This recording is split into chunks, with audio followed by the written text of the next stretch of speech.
Wishing everyone happy republic day. ఒకరోజు అయిపోయింది. కానీ దేశానికి వచ్చి ఇప్పటికి 77 సంవత్సరాలు అవుతున్నా కానీ మన ఆంధ్రప్రదేశ్లో ఇక్కడ మాత్రం మనం జరుపుతున్నట్టుగా ఎక్కడ కనపడటం లేదు.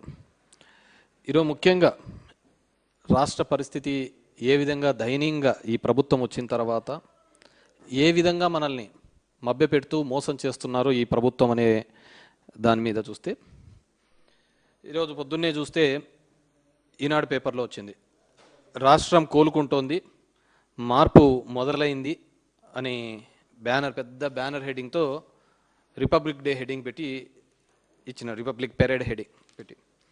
దీంట్లో బాగా చూస్తే కన్నా వెనకల ఒక 2 బిల్డింగ్లు ఎప్పుడో 14 నుంచి 19 టైంలో మొదలుపెట్టిన 2 బిల్డింగ్లు మొదలుపెట్టి దాన్ని ఇప్పుడేదో కొత్తగా కట్టినట్టు, కొత్తగా ఈ ప్రాంతమంతా అభివృద్ధి చెందుతున్నట్టు ఒక మభ్యపెట్టే ప్రయత్నం ఈ ప్రభుత్వం చేస్తుంది.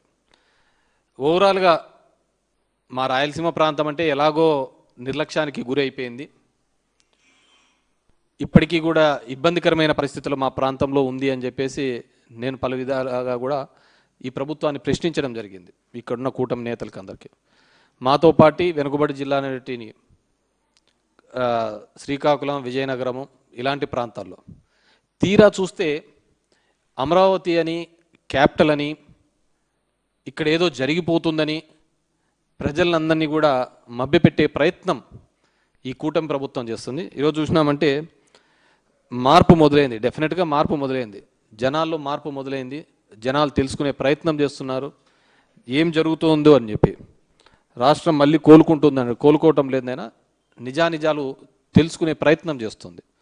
ఎందుకంటే మనకు అందరికీ తెలిసినదే, రాజధాని ప్రాంతంలో ఎటువంటి అవినీతి కార్యక్రమాలు జరిగినాయో, కిలోమీటర్కి 180 కోట్ల రూపాయలతో యాక్సిస్ రోడ్డు అనుసంధానం కావచ్చు, వరద నివారణకు ఎత్తిపోతల ద్వారా ఏ విధంగా దోపిడీ జరిగిందో మనందరికీ తెలిసినదే.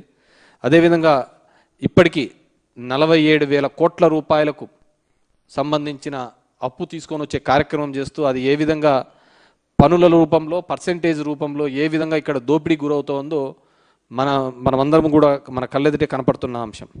ఇవన్నీ వదిలేయండి, రాజధాని ప్రాంతంలో ఇప్పటికే మొదటి విడత ఇచ్చిన భూములు ఇచ్చిన రైతులకు వారి పరిస్థితి అతిగతి లేని పరిస్థితులలో ఇక్కడ రైతాంగం కానీ, ఇక్కడ ప్లాట్లు ఇచ్చిన రైతులు ఉన్నారు. రోజు మేము చూస్తూ ఉంటాం, సిఆర్డీ ఆఫీస్కి పోయినామంట, మేము అక్కడ 3 రోజులు, 6 రోజులు, 7 రోజులు ఎదురు చూస్తున్నాము, ఎవరే కానీ మమ్మల్ని పట్టించుకున్న దాఖలాలు లేవు అని చెప్పేసి రైతుల యొక్క బాధను చూస్తూ ఉంటాం. ఇక్కడ వారికి వాళ్ళ భూమి ఇచ్చిన తర్వాత వాళ్ళ ప్లాట్లు ఎక్కడ వస్తాయో తెలియదు, ఏమొస్తాయో తెలియదు. మమ్మల్ని అంటే ఇగ్నోర్ చేసినారు, మా ప్రాంతాన్ని అంతా కూడా ఏ విధంగా భ్రష్టు పట్టించాలో ఆ విధంగా భ్రష్టు పట్టించినారు. ఇక్కడ మిమ్మల్ని నమ్మి చేసిన వాళ్ళకు మీరేం చేస్తున్నారో అర్థం చేసుకోండి. ఈరోజు నిన్న చూస్తే ఆశ్చర్యకరమైంది ఏంటంటే, రాజధాని 2వ దశ దానిలకు 709 చదరపు కిలోమీటర్లతో మాస్టర్ ప్లాన్, అంటే 175 ఎకరాలు దగ్గర దీనికి కావాలి అని చెప్పేసి. ఎవరిని నాశనం చేయడానికి? పచ్చని 3 ఉండి 3 పంటలు వచ్చే ఈ ప్రాంతంలో ఇక్కడ ఏదో జరిగిపోతుంది, ఎక్కడా లేని విధంగా అభివృద్ధి చేస్తాము అని చెప్పేసి నమ్మబలికి ఆ రైతుల దగ్గర అంతా వ్యవసాయ భూమి తీసుకొని ప్లాట్లు ఇస్తామని చెప్పేసిన మీరు ఈరోజు ఇక్కడ ఈ ప్రాంతానికి చేస్తున్నది ఏంటి? వాళ్ళకు ప్లాట్లకు చూపించకపోగా 2వ దశ, 3వ దశ, ఇంకా ఒక ఎయిర్పోర్ట్ కావాలి అని చెప్పి దాని మీద చాలామంది చాలా విధాలుగా మాట్లాడినారు. ఎందుకు ఆ ఎయిర్పోర్ట్ ఎందుకు కావాలి, పక్కనే గన్నవరం ఉందిగా, ఎందుకు అంత పెద్ద రైల్వే స్టేషన్ కావాలి, ఈ విధంగా చాలామంది మాట్లాడినారు. కానీ ఎందుకు మీరు ఈ విధంగా మోసం చేస్తున్నారు ఈ ప్రాంత ప్రజల్ని? మీరందరూ కూడా ఎందుకంటే మీరందరూ కూడా ఆలోచించుకోండి. ఏదో మేము వ్యతిరేకమో ఇంకోటి వ్యతిరేకమో కాదు, ఇక్కడ ఈ ప్రాంతంలో ఉన్న ఈ రైతాంగానికి ఇచ్చిన భూమికి మీరు ఏ విధంగా వాళ్ళని కాంపెన్సేట్ చేసి ఇస్తున్నారు? మీరు నిన్న రిపబ్లిక్ డే దాంట్లో చూస్తేనే ఎంత డొల్లగా ఉందో అర్థమవుతోంది. మీరు చేసిన పెరేడ్లోనే ఎప్పుడో 14 నుంచి 19 వరకు కట్టించిన స్టాఫ్ క్వార్టర్స్ని చూపించేసి మీరు చేసే ప్రయత్నం చేస్తున్నారు. ఏమన్నా అంటే నీళ్ళు పంప్సెట్లు కొట్టాలా, పంప్సెట్లకు 300 కోట్లు అవుతుంది, 400 కోట్లు అవుతుంది, 500 కోట్లు అవుతుంది. దేశంలో ఎవడైనా కానీ కంపచెట్లు తీయడానికి 330 కోట్లు వాడతారండి? ఇదేం ఒక రోజుతో ఆగిపోయేదే? ప్రతి సంవత్సరం పీకాల్సిన కంప చెట్లే కదా ఒక పూటతో ఆగిపోయే కంప చెట్ల, మళ్ళీ వర్షం పడుతుంది, మళ్ళీ కంప చెట్లు వస్తుంది. మళ్ళీ ఏమైనా ఈ ప్రాంతంలో జరిగి ఉంది అంటే అది కంప చెట్లు తీసేది, దాంట్లో దోపిడీ మాత్రం లేదు. కేవలం పనుల రూపంలో పర్సంటేజీలు దోచుకోవడానికి మాత్రమే ఈ ప్రభుత్వం పనిచేస్తుంది. ఎక్కడో చూసా లోకేష్ ఇంతవరకు మాట్లాడతా మేమేం చేయగలుగుతామో అన్నీ అనుకునే అన్నీ చేయలేం కదా అనే పద్ధతిలో ఏదో పార్లమెంటరీ వాళ్ళ మీటింగ్లో మాట్లాడడం జరిగింది. కాబట్టి మీరందరూ కూడా మనందరం కూడా ఆలోచించాల్సింది జనాల్ని ఏ విధంగా మోసం చేస్తున్నారు, ఏ